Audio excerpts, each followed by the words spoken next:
ప్రేక్షకులకు స్వాగతం.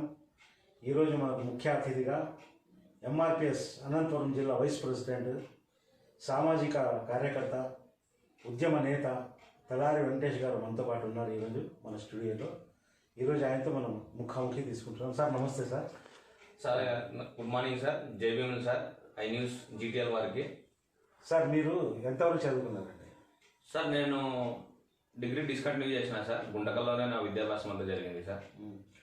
చదువు ఎందుకు మానేసినారు? చదువు ఎందుకు మానేస్తున్నామంటే సార్ నేను ఇంటర్మీడియట్ అయిపోయిన క్రమంలో ఎస్సీ రిజర్వేషన్ల వర్గీకరణ ఉద్యమం చాలా తీవ్రంగా జరుగుతుండేది. అక్కడ అది ఏంటంటే రిజర్వేషన్ ఉన్నా కూడా కేవలం 59 ఎస్సీ ఉపకులాల్లో ఒక కులమే ఎక్కువ లబ్ధి పొందుతుండడం వలన అది మేము ఆ ఉద్యమానికి ఆకర్షితులై ఎక్కువ ఉద్యమంలో పాల్పంచుకోవడం జరిగింది. తర్వాత ఇంకా చదువులు నేను ముందుకు వెళ్ళలేకపోయినా తర్వాత నా ప్రొఫెషన్ కూడా మిగతా ముందుకు తీసుకుపోవడం జరిగింది సార్. అంటే సార్ ఇప్పుడు ఉద్యమాల్లో ఉంటూనే సార్ చదువు ఉన్నోళ్ళు కూడా ఉన్నారు. కృపాకర్ ఉన్నారు సార్. ఇలా కొంతమంది ఉన్నారు కదా. మీరు ఉద్యమం కోసం చదువు వదిలిపెట్టుకోవడం అనేది అంటే అప్పట్లో మీకు ఆలోచన వచ్చిందా, లేకుంటే ఉద్యమంలో ఉన్నందుకు ఉధృతంగా ఉన్నందుకు చదువు మానేసుకోవాల్సి వచ్చిందా? ఉధృతంగా ఉంది. ఉద్యమంలో ఎక్కువ పని చేసినాం సార్. చదువు కంటే ఎక్కువ మేము ఉద్యమంలో ఎక్కువ పని చేసినాం కాబట్టి చదువు కోల్పోవాల్సి వచ్చింది. సరే అండి. ఇప్పుడు ఒక విషయం, ఇప్పుడు మీరు ఈ ఎంఆర్పిఎస్లో ఉన్నారు కదా సార్, దాని గురించి మనం నిదానంగా మాట్లాడదాము. Right sir. ముందు మీరు ఈ ఫేస్బుక్ అంటే ఈ సామాజిక మాధ్యమాల్లో అత్యంత చురుకుగా ఉన్నారు. ఇటీవల నేను చూస్తున్నాను, మీ పోస్టింగ్లో నేను గమనిస్తున్నాను. ఒకటి, మీరు నాస్తికులా? నేను నాస్తికులు, హిందువులు, క్రిస్టియన్స్ అనే దానికంటే సార్ నేను ఫస్ట్ ఆఫ్ ఆల్ భారతీయుని. అది కాదు డెమోక్రసీ. సార్ నేను అడుగుతున్నాను మీకు, మీరు నాస్తికులా? అది పక్కన పెడదాం, మనం దేశీయతను పక్కన పెడదాం, మనం ఈ రాష్ట్రం అనేది పక్కన పెట్టండి. మీరు అంటే గుళ్ళకు పోరా, వెళ్ళరా? మీరు హిందూ మతానికి చెందినవారు. సపోజ్ కసాపురం ఆంజనేయ స్వామి గుడి ఉంది, తిరుపతి వెంకటేశ్వర స్వామి గుడి ఉంది, మీరు వెళ్ళరా? సార్ నేను గుళ్ళకు వెళ్ళాను సార్. చిన్నప్పుడు వెళ్ళేవాడిని. హిందూ మతం గురించి నాకు తెలియనప్పుడు నేను వెళ్ళేవాడిని. చాలా భక్తి శ్రద్ధలతో నేను హిందూ మతంకి వెళ్ళేవాడిని. నేను తిరుపతి కూడా విఐపి బ్రేక్ దర్శనం కష్టపడింది. అక్కడ విఐపి బ్రేక్ దర్శనం అంటే ఎట్లుంటుంది లోపల అని చెప్పేసి చూడాలని తెలుస్తూ చాలా కష్టపడి నేను తిరుపతి కూడా విఐపి బ్రేక్ దర్శనంకి నేను వెళ్ళి రావడం కూడా జరిగింది. కానీ ఒకటండి, మీరు ఇటీవల కాలంలో ఈ వీటి మీద మీరు ఎక్కువగా దృష్టి సారిస్తున్నారు. ఏది క్రిస్టియానిటీ కానివ్వండి, ముస్లింల మీద కానివ్వండి, నేను చాలా గమనించాను. Right sir. మీరు తర్వాత ఈ దేవుళ్ళ మీద కానివ్వండి ఎక్కువ పోస్టులు పెడుతున్నారు. నేను అనేది ఏమంటే మీకు మతం మీద పూర్తి అవగాహన ఉందా? మతం మీద అవగాహన ఉంది సార్. మతం వలన ఎటువంటి ఉపయోగం లేదని తెలుసుకున్నాను కాబట్టి మనిషి మనిషిగా జీవించాలి, మనిషిని మనిషిగా గౌరవించాలి, ఎటువంటి అసమానతలు ఉండకూడదు, మనిషికి పైన ఎటువంటి వర్ణ వివక్షలు, ఎటువంటి అసమానతలు ఉండకూడదు ఉద్దేశంతో సమానత్వాన్ని బోధించేది ఏ మతంలోనైనా నేను స్వీకరిస్తాను సార్. ఒకటి నేను చెప్తాను చూడండి. ఇప్పుడు గుడికి పోతే ఖర్చు ఏమి లేదండి, రైట్ ఉంటున్నారా? నమాజు పోతే ఖర్చు ఉండదు, చర్చికి పోతే ఖర్చు ఉండదు, రైట్. వాళ్ళు ఖర్చు లేకుండా గుళ్ళకు గోపురాలకు వెళ్తే మీకేం ఇబ్బంది? ఒక మూఢంగా కాదు నేను అనేది, మూఢనమ్మకాలు మీరు ఖండించాల్సిందే, నేను ఖండించాల్సిందే. Right sir. ఇప్పుడు మొహరం పేరిట జరిగే తంతులను మేము కూడా ఖండిస్తాం. Right sir. ఇలాంటివి కొన్ని ఉంటాయి, వాటిని మేము కూడా అంటే ఇస్లాంలో కూడా ఉండే మూఢనమ్మకాన్ని కూడా మేము ఎదుర్కొంటాం. ఆ తాయెత్తులు అని అవి అని ఉంటాయి, దాన్ని కూడా మేము కూడా వ్యతిరేకిస్తాం. అయితే మీరు పూర్తిగా మీరు ప్రతిదాన్ని వ్యతిరేకిస్తూ వస్తున్నారు. అది ఎంతవరకు సమంజసం అంటారు మీ దృష్టిలో? సార్ నేను ఈ భారతదేశంలో ఉన్న ఏ మత గ్రంథాలని నమ్మను. మత గ్రంథాల వల్ల నాకు ఉపయోగం లేదు. నేను నమ్మేది ఒక గ్రంథం, అది బాబాసాహెబ్ డాక్టర్ బిఆర్ అంబేద్కర్ రచించిన భారత రాజ్యాంగం. భారత రాజ్యాంగంలోనే చాలా క్లుప్తంగా ఉంది. ఏముంది? ఈ ప్రభుత్వాలు, రాష్ట్ర ప్రభుత్వాలు కావచ్చు, కేంద్ర ప్రభుత్వాలు కూడా కావచ్చు, దేశ ప్రజల్ని శాస్త్రీయ కోణంలో ఆలోచించే విధంగా మనము వాళ్ళని మోటివేట్ చేయాలని ఉంది. మత గ్రంథాలను విశ్వసించాలా, మత గ్రంథాలు గుళ్ళకు పోవాలా, చర్చికి పోవాలా, మూదాలకు పోవాలని లేదు సార్. ప్రజల్ని రాజ్యాంగంలో మనం రాసుకున్నాం, నేను దాని ప్రకారంగా వెళ్తాను. నాకు వేరే గ్రంథాలతో పని లేదు, వేరే విషయాలతో పని లేదు. నేను కాన్స్టిట్యూషన్లో ఏముంది దాని ప్రకారం నడుచుకోవాలని సార్. ఒకటండి సార్, చెప్పండి. ఖురాన్ కానివ్వండి, బైబిల్ కానివ్వండి, భగవద్గీత కానివ్వండి మంచినే బోధించాయి కానీ చెడుని బోధించలేదు.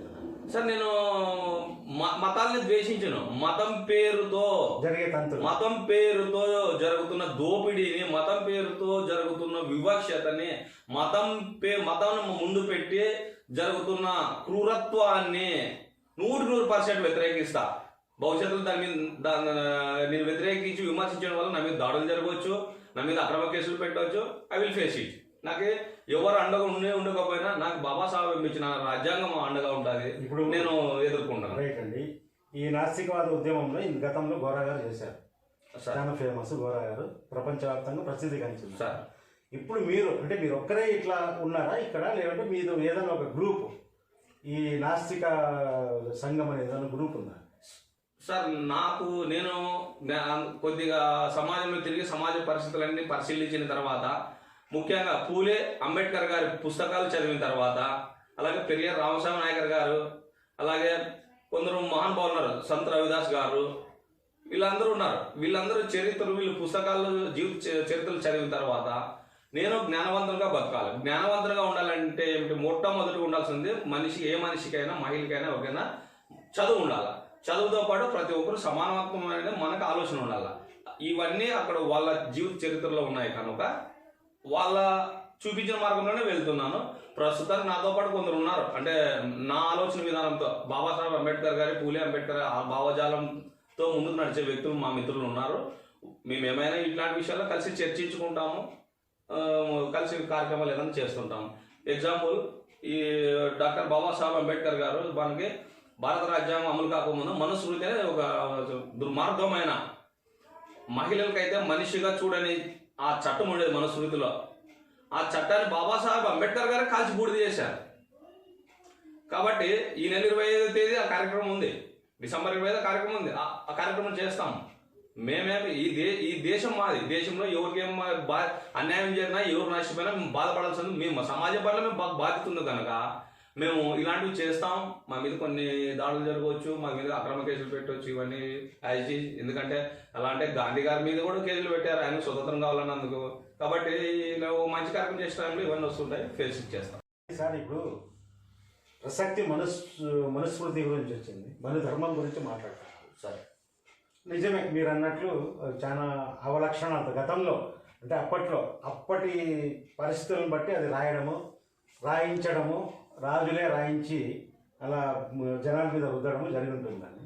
దాన్ని మీరు ఇప్పుడు దాని పట్ల మీరు ఈ జనాలు ఏమన్నా దాని గురించి ఒక అవగాహన కార్యక్రమాలు ఏమైనా ఏర్పాటు చేస్తున్నారు అంటే? మీరు ఇప్పుడు డిసెంబర్ 25 మనుస్మృతి దాన్ని కాలుస్తామంటున్నారు, అలాంటివి కాకుండా అసలు మనుస్మృతి అంటే ఏంటి అనేది మీకు నీ వాస్తవం చెప్తున్నాను. చాలామంది పొలిటీషియన్ కూడా తెలియదండి, చాలామంది రాజకీయ నాయకులు కూడా తెలియదు. ఓహో మనువు అనే ఆయన రాశాడు అని అంతవరకే మాట్లాడుతున్నారు. కానీ దాంట్లో క్షత్రియులకి, శూద్రులకు, మిగతా కులాలకి ఏ రకంగా డివైడ్ చేసుకుంటూ అన్వయించుకుంటూ వచ్చాడు అతను, అవన్నీ వివరంగా ఎవరికి తెలియదు. ఇలాంటివి ఏమన్నా మీరు అంటే ఎక్కడైనా ఒక గ్రూప్ మీటింగ్స్ అని పెట్టి కానీ ఎడ్యుకేట్ చేసే పనులు ఏమైనా చేస్తున్నారా సార్? తప్పకుండా చేస్తున్నాం సార్. మాకు ఎందుకంటే ఈ మనుస్మృతి అనే ధర్మం సంబంధించిన ఆలోచనలు అనేవి వీటివి దగ్గర 2000 సంవత్సరాల నుంచి ఈ ప్రజల యొక్క మెదడులోకి చేర్చబడ్డాయి, ఇంజెక్ట్ చేయబడ్డాయి. ఈ మనుస్మృతిలో ఉన్న రూల్స్, అక్కడ రాసుకున్న రాతల వల్ల ఉపయోగం ఎవరికి అంటే కేవలం ఒక బ్రాహ్మణునికి మాత్రమే ఉపయోగం. కాబట్టి మేము మా ప్రజలకి చెప్తున్నాము. మాకు ఇక్కడ బుద్ధ జ్ఞాన మందిరం అని ఉన్నది మన సత్యనారాయణపేటలో, అక్కడ ప్రోగ్రాములు చేసుకుంటాము. అక్కడ కొందరికి ముఖ్యంగా విద్యార్థి దశలో ఉన్న వాళ్ళకి ఎక్కువ మేము ప్రయారిటీ ఇచ్చి వాళ్ళకి చెబుతూ ఉంటాము. అంటే భారతదేశంలో ఏ కేంద్ర ప్రభుత్వం కానీ రాష్ట్ర ప్రభుత్వం కానీ ఎటువంటి నిర్ణయాలు తీసుకున్నా, ఎటువంటి సంక్షేమ పథకాలు తీసుకున్నా, ఎవరికి ఏమి ఇచ్చినా కూడా, మహిళలకు, పిల్లలకు అన్ని ఏమి ఇచ్చినా కూడా రాజ్యాంగం ద్వారా సంక్రమించబడ్డాయి కానీ మనుస్మృతి ద్వారా కాదు. కనుక మేము దాని విషయంలో రాజ్యాంగం గురించి చెప్తాము, మనుస్మృతిలో ఉన్న మోసము, అక్రమాల గురించి కూడా చెప్తూనే ఉంటాము. సార్ అయితే ఇప్పుడు ఒకటండి, ఈ 25 మీరు ప్రోగ్రాం పెట్టుకున్నారా? అవును సార్, గతంలో కూడా డిసెంబర్. అవును సార్, అంటే గతంలో కూడా చేశాం. అంటే కేవలం మీ ఊరి వరకు, మీ పట్టణం వరకేనా, లేకుంటే ఈ కార్యక్రమం జిల్లా వ్యాప్తంగా, రాష్ట్ర వ్యాప్తంగా ఏమైనా చేస్తున్నారా? సార్ ఇది రాష్ట్ర వ్యాప్తంగా కార్యక్రమం కాదు, కానీ మనుస్మృతి గురించి ఎవరికైతే బాగా తెలిసి ఉంటుంది అంటే +2 - ఉన్న వ్యత్యాసం ఏందని గ్రహించాలి. గ్రహించిన ప్రతి వ్యక్తులు హాజరవుతారు. మేము కూడా కొందరు మిత్రులకి చెప్పడం జరిగింది, వాళ్ళు కూడా అటెండ్ అవుతామన్నారు సార్. మీరు అన్నట్ల నేను ఇందాక ఒక ప్రశ్న వేశారు, చాలా మంది పొలిటీషియన్లు కూడా తెలియదు అన్నారు. వాస్తవం ఇది. ఎందుకంటే సమాజం పట్ల బాధ్యత, సమాజం పట్ల పౌరుడుగా ఉన్న వ్యక్తులకి ఇలాంటి వ్యక్తులు అర్థమవుతాయి. ఎందుకంటే ఎవరో చెప్పింది విని ఎవరో చెప్పినట్లు నడుచుకునే వాళ్ళు కొంచెం అర్థం కావాలంటే కష్టం ఇది. కానీ రాను రాను చట్టపరంగా కానివ్వండి, న్యాయపరంగా కానీ మార్పులు చేర్పులు అనేవి జరుగుతున్నాయి కదా. అవును సార్. మనుస్మృతి అని కాదు, అంటే ఇప్పుడు గతంలో మనుస్మృతి నుంచి ఎవరైతే లబ్ధి పొందారో మనకు తెలియదు. అయితే ఇప్పుడు మనం ఏ వర్గాన్ని అయితే ఇప్పుడు మనుస్మృతి ద్వారా వాళ్ళు లబ్ధి పొందుతున్నారు అని మనం అంటున్నాము, వాళ్ళు కూడా చాలా అధమ స్థాయిలో ఉన్నారు కదండి ఇప్పుడు. సార్ అందుకే సార్ బాబాసాహెబ్ అంబేద్కర్ గారు, మీరు బాగా ఆలోచించండి, ఇప్పుడు ఎస్సీలకి రిజర్వేషన్లు ఇచ్చారు సార్, ఎస్సీ ఎస్టీలకి. కానీ ఆయన ఏ కులానికి కూడా జీవితాంతం శాశ్వతంగా రిజర్వేషన్లు తీసుకోమనే రాజ్యాంగంలో హక్కులు కల్పించిన మహానుభావుడే శాశ్వతంగా మాకు ఇవ్వలే ఎస్సీ ఎస్టీలకు రిజర్వేషన్లు. ఆర్థికంగా, సామాజికంగా అంటే సమాజంలో కులమతం వ్యత్యాసం లేకుండా అలాగే ఆర్థికంగా అభివృద్ధి చెందినప్పుడు ఆ కులాన్ని తీసివేసి వెనకబడిన కులాన్ని తిరిగి రిజర్వేషన్ కల్పించే అవకాశం కూడా రాజ్యాంగంలో బాబాసాహెబ్ అంబేద్కర్ గారు కల్పించారు సార్. మేము చెప్పేది ఏంటంటే ఈరోజు మేము చెబుతున్నాము, కేంద్ర ప్రభుత్వంలో ఈరోజు మోడీ గారు ఈబీసీ కోడ్ కొత్త చట్టం తెచ్చారు. ఈ ప్రస్తుతానికి అమలు అవుతుంది మన సెంట్రల్ స్కూల్లో కానీ, నవోదయ స్కూల్లో కానీ ప్రజెంట్గా. ఎందుకంటే విద్యావ్యవస్థ మెయిన్ ఎవరికైనా, ఏ పిల్లలకైనా, ఏ కులస్తులకైనా మేము దాన్ని స్వాగతించాం. ఈబీసీకి రిజర్వేషన్ ఇచ్చా స్వాగతించాం. ఎందుకంటే ఎవరైనా కూడా అంటే ఈబీసీ అంటే మోడీ గారు తీసుకున్న నిర్ణయం ఏంటంటే ఆర్థికంగా వెనుకబడ్డ వాళ్ళకి తీసుకున్నారు. కానీ రిజర్వేషన్లకి సూత్రం ఏంటంటే ఆర్థికంగా వెనుకబడి ఉండాలి, కుల వివక్ష ఎదుర్కొని ఉండాలి, దాంతోపాటు సమాజంలో గౌరవం లేకుండా ఉండాలి. మరి ఒక కులవృత్తిని ఎంతో ప్రతిభ ఉన్నా కూడా ప్రతిభను పక్కన పెట్టి కేవలం నువ్వు ఒక కులవృత్తిని చేసుకొని కులవృత్తి మీద ఆధారపడి జీవిస్తున్న వాళ్ళకి మాత్రమే రిజర్వేషన్లు ఇవ్వాలనేది ఒక కులమానం ఉంది. కానీ మనం కూడా మానవీయ కోణంలో, ఎందుకంటే ఈ దేశంలో ఉన్న వాళ్ళంతా మూల నివాసులు, ఈ దేశంలో ఉన్న వాళ్ళు. మేమంతా ఎక్కడ పోయినా కూడా ఏం చెప్తాము, మా సోదరులు మైనార్టీలైనా, సిక్కులైనా, లేకపోతే ఇతరులు క్రిస్టియన్స్ అయినా, ఎవరైనా కూడా బీసీలు ఎస్సీలు అని చెప్తాము. మేమంతా దేశ మూల నివాసులమే. మేము ఎప్పుడు ఇక్కడ ఏం పోయినా కూడా భారతదేశీయులు అని చెప్తాము. ఆర్య బ్రాహ్మణ, ఆర్య క్షత్రియ, ఆర్య వైశ్య అని చెప్పుకోము. వాళ్ళు ఆర్య బ్రాహ్మణ, ఆర్య క్షత్రియ, ఆర్య వైశ్య అని పెట్టుకున్న వాళ్ళే సమాధానం చెప్పాలా. ఆర్య అంటే ఏమి, ఎవరికి లేని ఇది ఆర్య పదం ఎందుకు వచ్చింది? అదే సార్, వాళ్ళు ఈ బ్రాహ్మణులు ఈ దేశవాసులు కాదు. అది సైంటిఫిక్ కూడా కొన్ని డిఎన్ఏ టెస్ట్లో గతంలో కొన్ని చేసినప్పుడు కూడా ఈ డిఎన్ఏకి సంబంధించిన మూలాలు భారతదేశానికి సంబంధించిన మూలాలు కాదు. సార్ వాస్తవం చెప్తున్నా, భారతదేశంలో చాలా వరకు ఈరోజు 90% అవాస్తవాలే మాట్లాడుకుంటున్నాము, 90% అవాస్తవాలే వింటున్నాము. వాస్తవం సార్. ఒకరు జబ్బు ఉన్నప్పుడు కరెక్ట్గా డాక్టర్ దగ్గరికి వెళ్ళి ఈ జబ్బు ఉందని చెప్తేనే ఒక డాక్టర్ గారు సరైన కరెక్ట్గా మెడిసిన్ ఇవ్వగలడు, రోగం నయమయ్యే అవకాశం ఉంటుంది. మనం ఎంతసేపు రోగం చెప్పుకుంటే నాకు ఏమో నామోషి అవుతుంది, ఇన్సల్ట్ అవుతుందని చెప్పేసి మనం రోగాన్ని దాచిపెట్టుకొని డాక్టర్ దగ్గరికి పోతే డాక్టర్ ఏం చేయలేడు. దాన్ని నువ్వు చెప్పిన దగ్గరికి మెడిసిన్ ఇస్తాడు, అది ఇంకో జబ్బు వచ్చే ప్రమాదం ఉంటుంది. అలాగే ఉన్నవో మేము చెప్పేది ఏంటంటే వాస్తవాలే మాట్లాడతాం కాదా. సరే నేను వస్తా, ఎవరిదాకో ఎందుకు, రండి, ఆర్మీలోనే వాళ్ళు రండి, మేము వస్తాం, డిఎన్ఏ టెస్ట్ చేద్దాం రండి, మూలాలు ఎక్కడో తెలుస్తాయి. అంటే ఒకటి మీరు గమనించండి, చరిత్ర ఏం చెప్తుందంటే ఆర్య సంస్కృతి కానివ్వండి, ద్రావిడ సంస్కృతి కానివ్వండి, అంటే ఈ మొట్టమొదటి మానవుడు ఆటవిక సమాజం నుంచి నాగరిక సమాజం వైపు అడుగులేస్తున్నప్పుడు వలస వెళ్ళిపోయారు. అలా వలసలు సౌత్ ఆఫ్రికా నుంచి వలసలు వచ్చారు. అలా వలస వచ్చిన వాళ్ళు వచ్చి ఉండొచ్చు కదా. ఇప్పుడు ఒక చిన్న ఉదాహరణ మీకు చెప్తాను. ఎన్ఆర్సీ గొడవ జరుగుతుంది మన దేశం. అవును సార్. జరుగుతుందా? అవును సార్. అయితే దేశ విభజన జరిగిన తర్వాత అక్కడి నుంచి ఇక్కడికి వచ్చిన వాళ్ళు కొంతమంది ఉన్నారు, ఇక్కడ నుంచి అక్కడ పోయిన కొంతమంది ఉన్నారు. అక్కడి నుంచి ఇక్కడ వచ్చిన వాళ్ళు కూడా హేమహేమీలు ఉన్నారు, ఇంకా బతికే ఉన్నారు. పొలిటీషియన్స్ అద్వానీ గారు ఉన్నారు, ఇంకా చాలా మంది ఉన్నారు. వాళ్ళు వచ్చి ఇప్పుడు ఎస్ వీఆర్ ఇండియన్స్ అంటున్నారు. వీఆర్ నాట్ పాకిస్తానీస్ అనడం లేదు. పాకిస్తాన్ నుంచి వచ్చారు. వాళ్ళు వయసులో ఉన్నప్పుడు ఈ దేశం స్వాతంత్ర పోరాటం తర్వాత వచ్చారు వాళ్ళు. అలాగే వాళ్ళు ఈరోజు మేము ఏ దేశీయులు అంటున్నప్పుడు ఎప్పుడో కొన్ని వేల ఏళ్ళ కింద ఇక్కడికి వచ్చిన వాళ్ళకు మనం డిఎన్ఏ టెస్ట్ అని చెప్పి వాళ్ళకు ఈరోజు మనం మీకు డిఎన్ఏ టెస్ట్ చేస్తాము, మీరు దేశీయులు కాదు, మీరు ఆర్యులు అని మనం ఇప్పుడు అనడం అంటే విభజించడం ఏమో న్యాయంగా ఉంటుందా? సార్ నేను వాళ్ళనే నీకేం చెప్తానంటే ఇక్కడున్న వాళ్ళని నేను ఈ దేశస్తులు కాదని చెప్పట్లేదు, మూలాలని చెప్తాను. ఈరోజు మన అమెరికా అధ్యక్షులు ఇప్పుడు అమెరికన్ వైస్ ప్రెసిడెంట్ మేడం ఒక ఆమె అక్కడ గెలిచారు. ఆమెను ఏమంటారు అక్కడ భారతీయ సంతతికి చెందిన మహిళ అంటారు. మన ఇండియాలో కూడా చాలా మంది సంతోషాలు జరుపుకున్నారు. అంటే మూలాలు అయితే పోవు. నేను ఏమంటే ఆ ప్రభుత్వాలు రాజ్యాంగబద్ధంగా అవకాశాలు కల్పించిన ఆమెకి అక్కడ వ్యాపారం చేసుకోవడానికి, అక్కడ సెనేట్ పోవడానికి, అక్కడ వైస్ ప్రెసిడెంట్ కావడానికి. మన భారతదేశం కూడా చెప్తాను, ఇలా కూడా ఏమున్నాయి చట్టాలు. 10 సంవత్సరాలు ఏ కంట్రీ వాళ్ళైనా ఇక్కడ జీవిస్తే, ఇక్కడ ఉంటే ఓటాకి ఇస్తుంది, ఇండియన్ సిటిజన్ గా గౌరవిస్తుంది, అన్ని అర్హతలు ప్రమాణాల పత్రాలు గవర్నమెంట్ ఇస్తుంది. నిజమే సార్, ఇప్పుడు మీ హక్కుల కోసం మీరు పోరాడండి, ఎవరు కాదన్నారు. వాళ్ళని ఎందుకు లాగుతున్నారు మీరు? సార్ మేము ఇప్పుడు నాకు ఎవరు కూడా ఈవెన్ మోడీతో సహా ఎవరు చెప్పే రైట్ లేదు వాళ్ళకి. మోడీతో సహా ఎవరికి లేదు నాకు. నువ్వు ఈ పని చేయాలా, నువ్వు కేవలం హక్కుల కోసం ఒకటే మాట్లాడాలి, వేరే మాట్లాడకూడదని నాకు ఎవరు చెప్పే రైట్స్ లేవు, ఎవరికి లేవు. నేను హక్కుల కోసం మాట్లాడతాను. భారతదేశంలో పుట్టిన ప్రతి మహిళకు హక్కులు ఉండాలని చెప్తాను. భారతదేశం అన్ని కులాల వాళ్ళు సమానమే అని చెప్తాను. అలాగంటే సార్ ఒకవేళ టైం ఎక్కువ అవుతుందామో మళ్ళీ మేము మాట్లాడలేదు, ఎందుకంటే ప్రజలకు సమాచారం వాస్తవాలు తెలియాలని కూడా చెబుతున్నాము.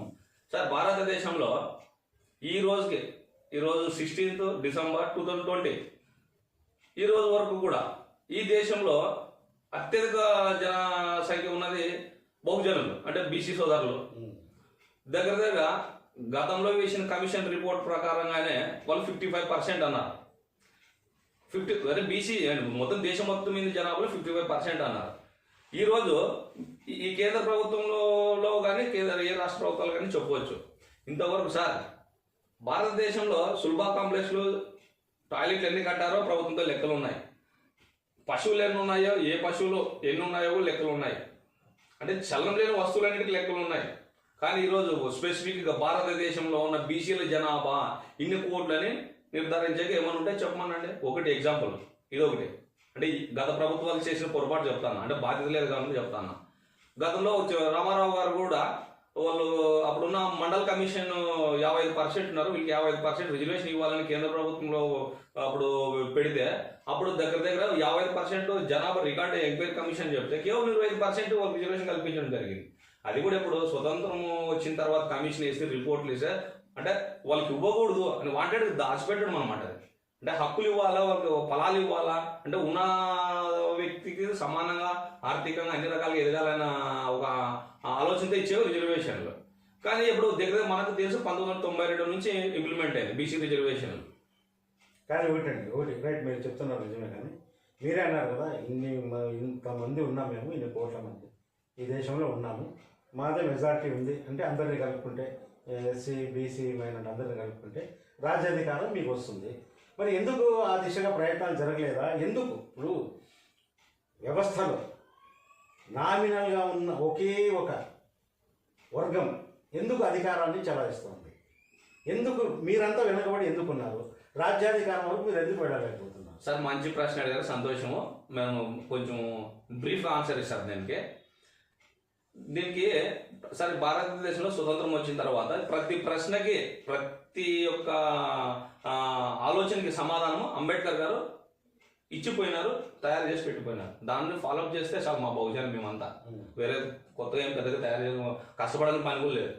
ఇప్పుడు భారతదేశంలో స్వతంత్రం రాకమునుకు, స్వతంత్రం వచ్చిన తర్వాత కూడా సార్ ఓటు హక్కు లేదు బహుజనులకి, బహుజనులు లేదు. కానీ అంబేద్కర్ గారు బ్రిటిష్ గవర్నమెంట్ తో మాట్లాడి మాకు ఓటు హక్కు కావాలని మొట్టమొదటి ఓటు హక్కు తెచ్చిందే అంబేద్కర్ గారు.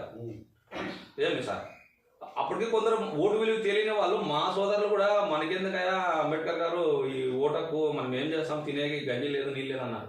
ఆయనకు తెలుసు ఓటు విలువ ఏందనేది, ఫ్యూచర్ ఏం జరుగుతుంది అనేది. అందుకోసం బ్రిటిషర్స్ గవర్నమెంట్తో ఒప్పించి, బ్రిటిష్ గవర్నమెంట్ కొట్లాడి అయినప్పుడు మనందరికీ ఓటు హక్కు ఇప్పుడు చూడడం జరిగింది.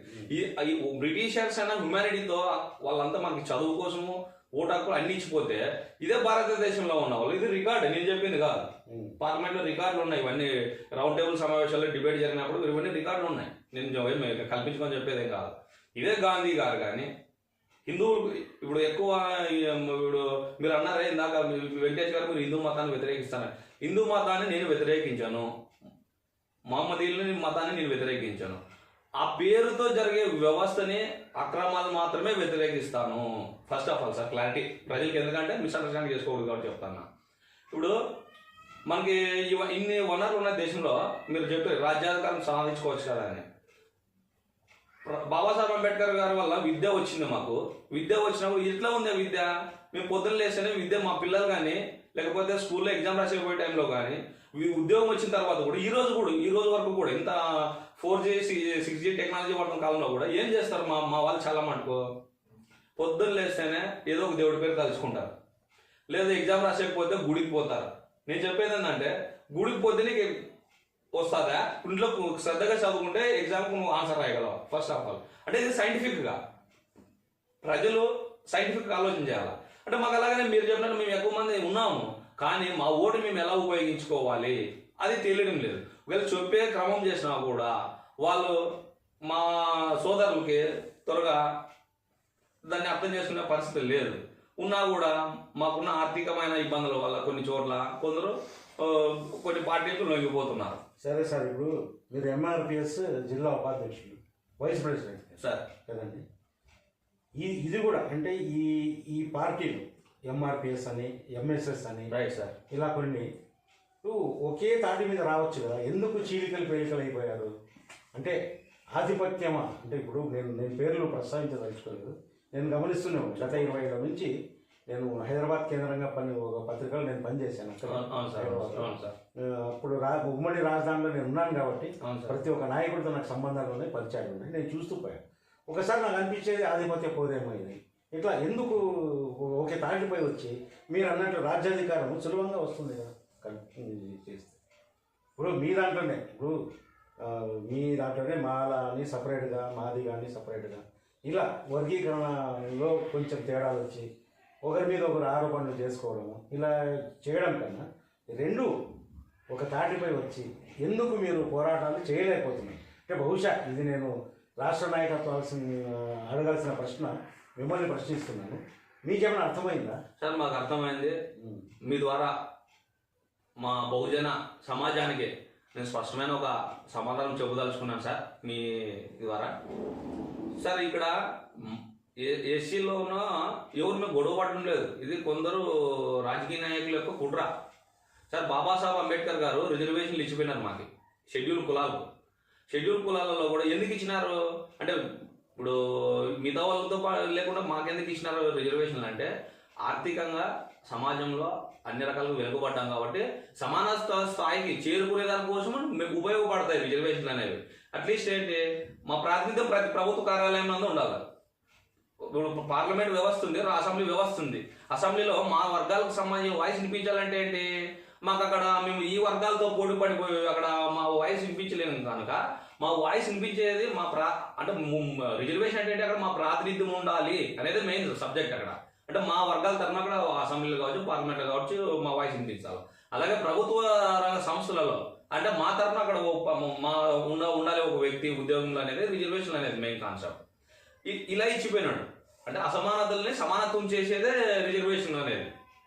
అయితే ఇక్కడ ఏంటంటే మేము చెప్పింది కాదు సార్, గతంలో రాజశేఖర రెడ్డి గారు ముఖ్యమంత్రి ఉన్నప్పుడు కమిషన్ వేశారు, కేంద్ర ప్రభుత్వం యూపీఏ గవర్నమెంట్. అంతకుముందు చంద్రబాబు నాయుడు గారు ఉన్నప్పుడు కమిటీ వేశారు. అంటే ఇవి మేము వేసుకుని కాదు, ఒక ఎక్స్ రిటైర్డ్ జడ్జి గారి నేతృత్వంలో ఏర్పడ్డ కమిషన్లు. ఈ కమిషన్లు కూడా మేము అడుగుతున్న ఎస్సీ రిజర్వేషన్ల వర్గీకరణ సమస్య మీద ఎంక్వైరీ చేయించారు. రాష్ట్రమంతా తిరిగి సుమారు ఒక 2 రోజుల్లో వారమో 2 నెలలు తిరిగిందిలే, దగ్గర కొన్ని సంవత్సరాల పాటు ప్రతి కమిషన్ తిరిగింది.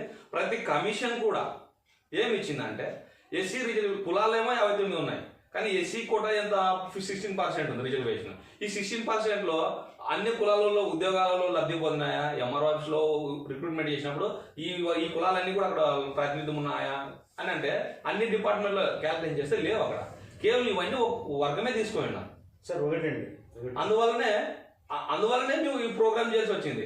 అంటే ఇది కేవలం అంటే సమానత, అంటే చిన్న పొరపాటు జరిగింది సరిదిద్దేది. పొరపాటు జరిగిందని కమిషన్లు గుర్తించాయి, ప్రభుత్వాలు గుర్తించాయి కనుకనే సింపుల్ ఎగ్జాంపుల్ సార్, ఎగ్జాంపుల్ చెప్తాను. మా కేసు రిజర్వేషన్లు అమలైనప్పటి నుండి 2000 సంవత్సరం వరకు ఒక మాదిగలకి ఉమ్మడి ఆంధ్రప్రదేశ్ రాష్ట్రంలో కేవలం 20,000 ఉద్యోగాలు వచ్చాయి. అంటే దగ్గర 40 ఇయర్స్ రిజర్వేషన్లు ఇంప్లిమెంట్ అయితే ఒక కేవలం 20,000 ఉద్యోగాలు వచ్చాయి. వర్గీకరణ జరిగిన తర్వాత అంటే 2000 నుంచి 2004 మధ్యలో మనం కొట్టువేయడం జరిగింది. చిన్న అది చేయాలంటే పార్లమెంట్ చేయాలి, అసెంబ్లీకి అది లేదన్నట్ల. అదే అంటే తప్పనేం చెప్పలే, ఈ సబ్ డివిజన్ చేసే పవర్ పార్లమెంట్ వ్యవస్థకు ఉంది, అసెంబ్లీ వ్యవస్థకు లేదని చెప్పేసి కొట్టువేయడం జరిగింది. తప్పనేం చెప్పలే అక్కడేమి. అలాగా ఈ 4 సంవత్సరాలు వర్గీకరణ ఇంప్లిమెంట్ అయిన తర్వాత 20,000 ఉద్యోగాలు వచ్చాయి మాకు. అంటే 40 ఏళ్లలో జరిగిన అభివృద్ధి వర్గీకరణ జరిగిన తర్వాత మాదిగలకే కాదు, మాదిగలతో పాటు మిగతా కులాలు ఉన్నాయి, మోస్టిన్, ముచ్చే, 59 కులాల్లో వాళ్ళందరికీ అంటే ఏబిసిడి కేటగిరైజేషన్ అందరికీ ఉద్యోగాలు వచ్చాయి. ఒక మాదిగలకి అప్పుడు 20,000 ఉద్యోగాలు వచ్చాయి. మంచి కష్టంతో కూడుకున్న విద్య అయిన మెడిసిన్ కావచ్చు, ఇంజనీరింగ్ కావచ్చు, అందులో కూడా మా విద్యార్థులకు చాలా మందికి అవకాశాలు దక్కాయి. అంటే ఇప్పుడు మీరు ఆలోచించేయండి. ఇప్పుడు వర్గీకరణ ఎందుకు అడిగాము, వర్గీకరణ వల్ల ఎన్ని కులాలు బాగుపడుతున్నాయి, వర్గీకరణ జరగకపోతే ఎవరు మాత్రమే బాగుపడ్డారు, మీకే ఆన్సర్ దొరుకుతుంది. ఇది సార్ విషయం. కానీ ఒకటండి, ఈ కమిషన్లు, ఈ విచారణలు గతంలో ఇప్పుడు ఎవరికి తెలియదు 59 ఉపకులాలు ఉన్నాయని ఎవరికి తెలియదు సార్. వీటి ద్వారా బయటకు వచ్చాయి. లాభమేనా, మంచిదేనా సార్? మంచిదే కదా సార్, మంచిదే. ఇప్పుడు మాకు బాబాసాహెబ్ అంబేద్కర్ గారు కూడా మాకు ప్రతి దానిలో పూలే అంబేద్కర్ గారు ఏ విషయంలోనైనా మాకు ఆదర్శం. ఎందుకంటే మా మనిషి యొక్క జీవిత సమయం 100 సంవత్సరాలు అయితే ఈ 100 సంవత్సరాలలో పూలే అంబేద్కర్ గారిని పక్కకు తీసివేసి చూడలేము. అంటే మా జీవితాలు అట్లా ముడిపడే వాళ్ళు మాకు అంత డైరెక్షన్ చేశారు, అంత మోటివేట్ చేశారు, వాళ్ళు మాకు అంత జ్ఞానం సంపాదించి వెళ్ళారు. మేము ఏం తీసుకున్నా వాళ్ళ నుంచే తీసుకుంటాం. మాకు కష్టం వచ్చింది, దాని నుంచి ఎక్కడ బయటపడాలి, ఎలా బయటపడాలి అంటే వాళ్ళ కష్టాల నుంచి, వాళ్ళ జీవిత చరిత్రలో నుంచి తీసుకొని మేము ముందుకు వెళ్తాం. కానీ సార్ మీరు చెప్పే సిద్ధాంతం ఎవరికి బాగుంది, కానీ కొంతమంది ఉద్యమ నాయకులు సార్ కార్పొరేషన్ స్థాయి పదవులకు ఆశపడి సార్ ఈ ఉద్యమాన్ని నీరు గార్చిన సంఘటనలు కూడా ఉన్నాయి కదా సార్. అది 100% వాస్తవం. అందుకే సార్ మేము ఇప్పుడు మాకు మహానుభావుడు కాంశీరామ్ సార్ ఉన్నారు, బిఎస్పీ నాయకుడు సారు.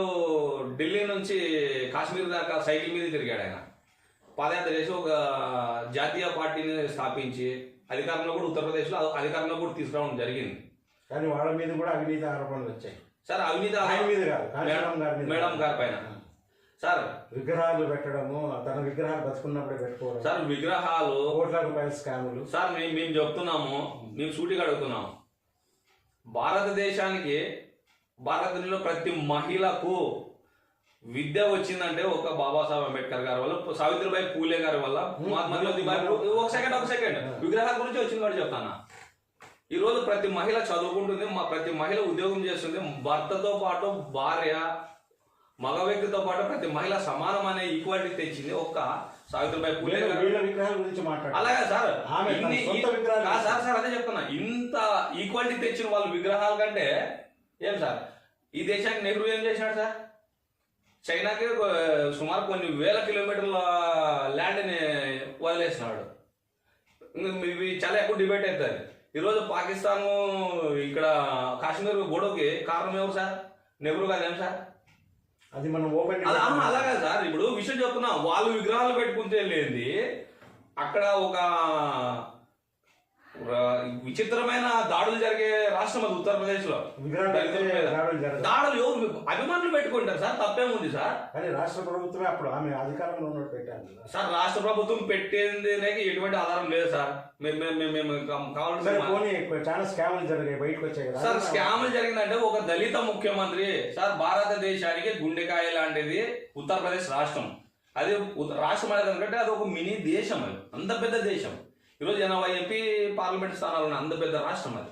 అక్కడ ఆ రాష్ట్రంలో ఎక్కువ బ్రాహ్మణులు ఉన్నారు. అక్కడ ఒక దళిత ముఖ్యమంత్రి అయిన కావడం వల్ల ఏమైంది, మేడం గారు కొన్ని మంచి పనులు చేశారు. దళితులకి ఈక్వాలిటీ చేయడం కానీ, కొన్ని మంచి ఉపయోగమైన పేర్లు పెట్టడం కానీ, పార్కులకి, రోడ్లకి, కొన్ని కొన్ని జిల్లాల పేర్ల మీద కూడా మహోన్నతమైన వ్యక్తుల పేర్లు పెట్టడం జరిగింది. అక్కడున్న కొన్ని అది జీర్ణించుకోలేని వాళ్ళు అగ్రకులస్తులు. మేము నోరు తెరిస్తే ఒక అంబేద్కర్ జిల్లా అని ఒక పేరు పెడితే ఎగ్జాంపుల్, మేము ఒక దళితుడి పేరు జిల్లాని సంబోధించాలా ఏమి? అలాగే ఒక పూలే గారి పేరు పెడితే ఆయన ఒక శూద్రుడు, బీసీ సోదరుడు, ఆయన పేరు మేము పిలవాలా అన్న ఒక దురాలోచనతో ఒక మాయామేధావతి మేడం గారి పైన ఒక తప్పుడు ఆరోపణలు చేయడం జరిగింది. అంటే బురద జల్లడం జరిగింది అంతేకాని. సరే సార్ మేడం, మీరు మాయావతి మేడం గారి మీద ఇన్ని అవినీతి ఆరోపణలు వచ్చినారు. మేడం గారికి ఈరోజు చెప్తున్నాం మేము కూడా, మేడం గారికి వివాహం జరగలేదు, ఆమె ఫ్యామిలీ లేదు, ఆమె స్వార్థం లేదు, ఆమె ఎవరికి సంపాదించుకునే ఆలోచన లేదు, ఏం ఆస్తి కూడా పెట్టాల్సిన అవసరమే లేదు. ఆమె దేశ ప్రజల కోసం. జయలలిత కూడా ఎవరు లేరండి, ఆమె కూడా సంపాదించి పెట్టిపోయింది కదా సార్. జయలలిత కేసులో కోర్టు నిర్ణయం తీసుకుపోయింది, తప్పు చేసిన కేసులో కొద్ది చెప్పేది. మీరు మాయావతికి ఎవరు లేరు, పెళ్లి కాలేదు, మేడంకు పిల్లలు లేరు, ఎవరు లేరు అంటున్నారు కదా. జయలలిత గారు కూడా ఎవరు లేరు, ఆమె కూడా పెళ్లి చేసుకోలేదు, పిల్లలు లేరు. తర్వాత అది తదనంతరం నేను చెప్పేది, ఇది తర్వాత. సార్ నేను అదే చెప్పాను సార్. ఇప్పుడు నేను క్లారిఫికేషన్ ఇవ్వాలి ప్రజలకి. మేడం గారికి ఎందుకంటే చెప్తున్నా కదా, ఒక దళిత ముఖ్యమంత్రిలో మేము పని చేయించుకోవాలా. అక్కడ దళితులు అక్కడ సార్ భారతదేశ జనాభాలో బ్రాహ్మణుల వాటా కేవలం 3%, బహుజన బీసీ సోదరుల జనాభా 55%, మా పర్సెంట్ 15-16% దళితులు. ఇప్పుడు మీరు అధికారం గురించి అలాగే సార్. ఇప్పుడు ఇదొక పాయింట్ కంక్లూడ్ చేస్తాను సార్. వాళ్ళకి ఏంటంటే అంటే శాసించే ప్రతి ఐఏఎస్లు కావచ్చు, ఐపీఎస్లు కావచ్చు, ముగ్గురు ఉండాలి. జనాభా నిష్పత్తి ప్రకారంగా ముగ్గురు ఉండాల్సిన చోట 30 మంది ఉన్నారు అక్కడ. వాళ్ళు మేడం గారు దాన్ని సెటిల్ చేశారు. నీ జనాభా ప్రశ్న మీరు ముగ్గురు ఉండండి. అలాగే ఎంపీఎల్ఏలు ఎంతమంది ఉండాలి మీరు అసెంబ్లీలో, మీ ప్రాతినిధ్యం కూడా ఉండాలి. మీరు భారతీయులు ఈ దేశంలో బ్రాహ్మణులు కూడా వేరేం చెప్పట్లే. కానీ మీ జనాభా ఎంత? ముగ్గురు కదా, 3%. మీరు ముగ్గురు ఉన్నాడు అసెంబ్లీలో. పార్లమెంట్లో ఎంతమంది? మీరు ముగ్గురు ఉన్నాడు. అలాగే వాళ్ళు తగ్గించింది బీసీకి, ఎస్సీకి అవకాశం కల్పించింది. వాళ్ళు అది జీర్ణించుకోలేకపోయినారు కనుక జీర్ణించుకోలేకపోయి మేడం గారి పైన అవినీతి ఆరోపణలు చేసినారు. అప్పుడు కేంద్ర ప్రభుత్వం వాళ్ళ కంట్రోల్లో ఉన్న ప్రభుత్వాలే కాబట్టి ఈరోజు కాంగ్రెస్ ప్రభుత్వమైన బ్రాహ్మణుల కంట్రోల్లోనే ఉంటుంది, బీజేపీని ఆర్ఎస్ఎస్ బ్రాహ్మణుల కంట్రోల్లోనే ఉంటుంది. ఈ దేశంలో ఇప్పటికీ కులువేక్షి ఉందన్నది నేను ఎగ్జాంపుల్ చెప్తా. మన దేశ ప్రథమ పౌరుడు రామ్నాథ్ కోవింద్ గారు ఎందుకు పిలిచలేదు సార్ నూతన పార్లమెంట్ భవనం శంకుస్థాపనకి? ఇది కదా సార్ వివక్ష? అయోధ్య రామ మందిరానికి ప్రభుత్వం తరఫున వస్తారు లేదు కానీ మీరు ఆహ్వానం పంపాలి కదా. ఎవరు ఎగ్జాంపుల్ రాష్ట్రపతి ఆయన కూడా హిందువే కదా. మళ్ళీ ఆయన ఎందుకు మీరు పక్కకు పెట్టారు? కొన్ని మతతత్వ కార్యక్రమాల్లో రాష్ట్రపతి పాల్గొనకూడదు కదా. అది పార్లమెంట్ వరకు నిజమే, ఆయనకు ఆహ్వానం పలకాలి, ప్రథమ పౌరుడు, హక్కుదారుడు కాబట్టి ఆయన పిలవాలి. మళ్ళీ మతతత్వ పార్టీ మతతత్వ కార్యక్రమాల్లో దేశ ప్రధాని పాల్గొనొచ్చా? దేశ ప్రధాని పాల్గొనొచ్చా? చెప్పండి సార్. ఈ దేశంలో ఆర్ఎస్ఎస్ స్వతంత్రం కంటే ముందు నుంచి ఉన్నది. సార్ అది ఎక్కువ హిందూ మతం అనే వ్యవస్థ కోసం పనిచేస్తుంటది, దానికోసం పనిచేస్తుంటది. ఈరోజు మరి ఇంకోసారి అదే చెబుతాను. ఈ దేశంలో బ్రాహ్మణుల వాటా 3%, బీసీల వాటా 55%, మా పర్సెంట్ హిందూ ఉన్నప్పుడు, ఎస్సీ 85% ఉన్నప్పుడు ఆర్ఎస్ఎస్ ఒకరన్నా బీసీ సోదరుడు కానీ ఎస్సీ సోదరుడు కానీ ఆర్ఎస్ఎస్ చీప్ అయినారా? ఎందుకు కాలేదు? ఎక్కువ అంటే వీళ్ళు ఏంటంటే అసలైన విషయం చెప్తాను. ఈరోజు ముస్లిం సోదరులు కూడా, నేను గతంలో కూడా చాలా మీటింగ్లో చెప్పిన, మా ముస్లిం సోదరులు మేము మైనార్టీలు అంటారు. మీరు మైనార్టీలు ఎలా అవుతారు? మైనార్టీలు కాదు మీరు. ఇప్పుడు మతం వచ్చే తలకల్లా మీరు మైనార్టీలు అంటున్నారు. మీకంటే తక్కువ జనాభా ఉండేటోళ్ళు మన బ్రాహ్మణులు కూడా మైనార్టీలే 3%. వాళ్ళైతే వాళ్ళ ఉనికి బలం చూపించుకునే సమయం కల్లా అన్ని కులాలని కలుపుకుంటారు. మనంతా హిందువులు 85% అంటారు. మళ్ళీ అదే 85%లో ఉన్న మా బీసీ సోదరులు కానీ, ఎస్సీ సోదరులు కానీ, ఎస్టీ సోదరులు కానీ అయోధ్య రామ మందిర నిర్మాణం కమిటీ పెట్టినారు. ఒకటి సెంట్రల్ గవర్నమెంట్ అపాయింట్ చేసింది, అది సుప్రీంకోర్టు కూడా అపాయింట్మెంట్ చేసింది. ఆ కమిటీలో మా బీసీ సోదరులు ఒకరున్నారా? మా ఎస్సీ సోదరులు ఒకరున్నారా? మరి మేమంతా హిందువులు అయినప్పుడు, భారతదేశంలో హిందువులందరూ ఒకటే అన్నప్పుడు మాకెందుకు అందులో ఒక ప్లేస్మెంట్ ఎవరు? అంటే వివక్ష ఉందా లేదా? అంటే ఓట్లు కావాలన్నప్పటికీ ఏం సార్, ఓట్లు కావాలన్నప్పుడు మాత్రము ప్రత్యుత్తుల మీద ముందుకు పెట్టి మా భుజాల మీద గన్న కాల్చే సమయంలోనేమో మనం అంతా ఒకటే భారతీయులు అని చెప్తారు. ఇది అంటే ఈ అడ్డగోలమైన కుట్రపూరితమైన ఆలోచన లేదు. ఇవి గమనించాలి సమాజం. Right sir. ఒకటి ఇప్పుడు ఈ బీఎస్పీ పార్టీ ప్రశ్న వచ్చింది కాబట్టి మనం మాట్లాడతాం. మీరు బీఎస్పీ పార్టీని ఇప్పుడు ఎక్కడైనా కానీ ఉద్యమాలు అది సింగల్గా పోరాటం చేస్తుంది సార్. మీరు ఎంఆర్పిఎస్ వాళ్ళు కానివ్వండి, ఎంఎస్ఎస్ వాళ్ళు కానివ్వండి, ఇంకా కొన్ని ఎందుకు బీఎస్పీకి సపోర్ట్ ఇచ్చి ఈ రాష్ట్రంలో, నేను దేశవ్యాప్తంగా మాట్లాడను, మన రాష్ట్రంలో ఎందుకు దానికి ఒక బలమైన పార్టీగా ఎదగడానికి మీరు అవకాశం ఎందుకు ఇవ్వలేకపోతున్నారండి? అంటే అక్కడ కూడా ఏదన్నా అంటే నేను రాజకీయాలు వస్తే కుట్రలు కుతంత్రాలు సహజమే, రాజ్యం వీరభోజ్యం కుట్రలు భోజ్యం అని కూడా అన్నారు పెద్దలు.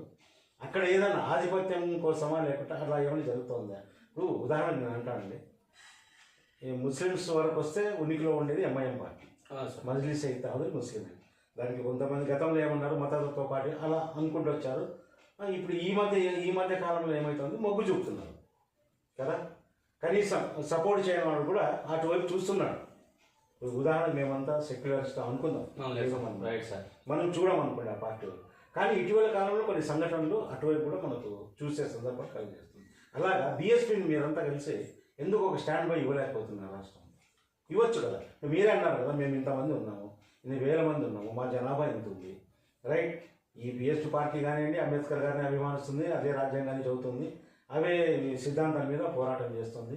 మీరు ఎంఆర్పిఎస్ వాళ్ళు కానివ్వండి, ఇంకోరు ఎంఎస్ఎస్ వాళ్ళు కానివ్వండి, ఇంకా ఉన్నాయి కదా కొన్ని కమిటీలు ఉన్నాయి సార్, వాళ్ళంతా కానివ్వండి అంబేద్కర్ గారి ఆశయాల మీదనే పోరాటాలు చేసేవాడు.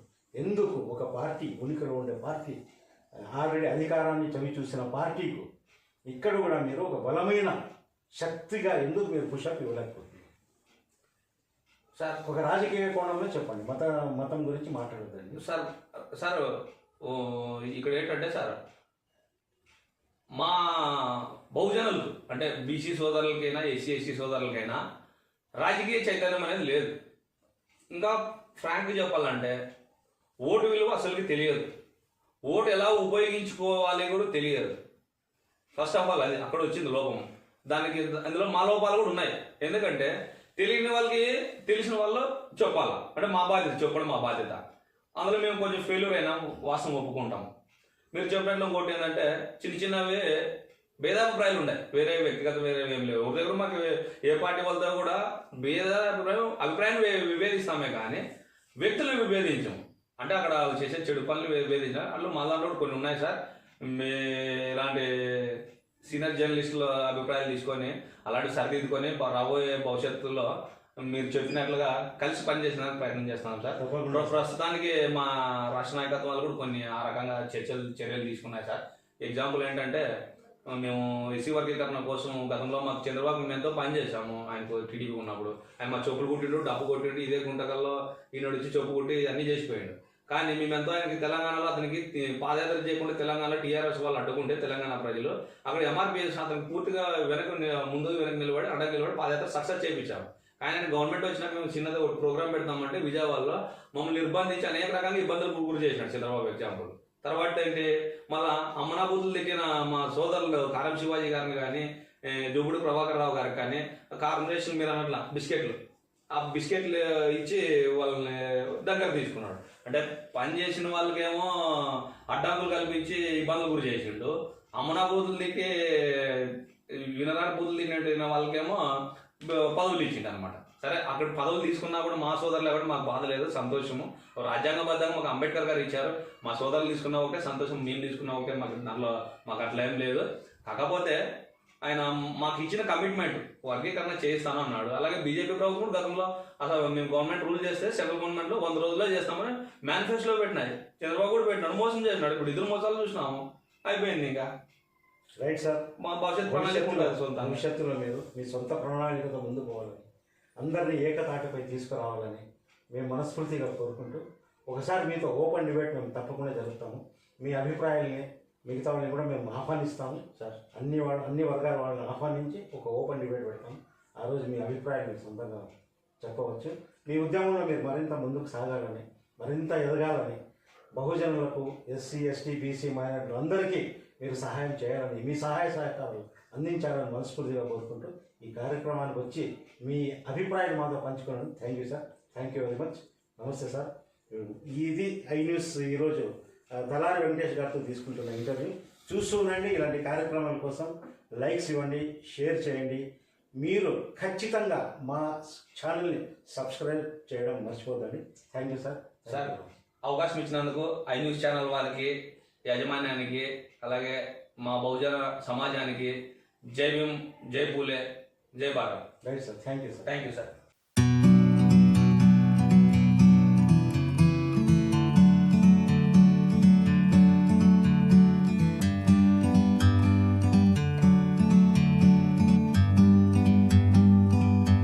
Like a bird on a tree,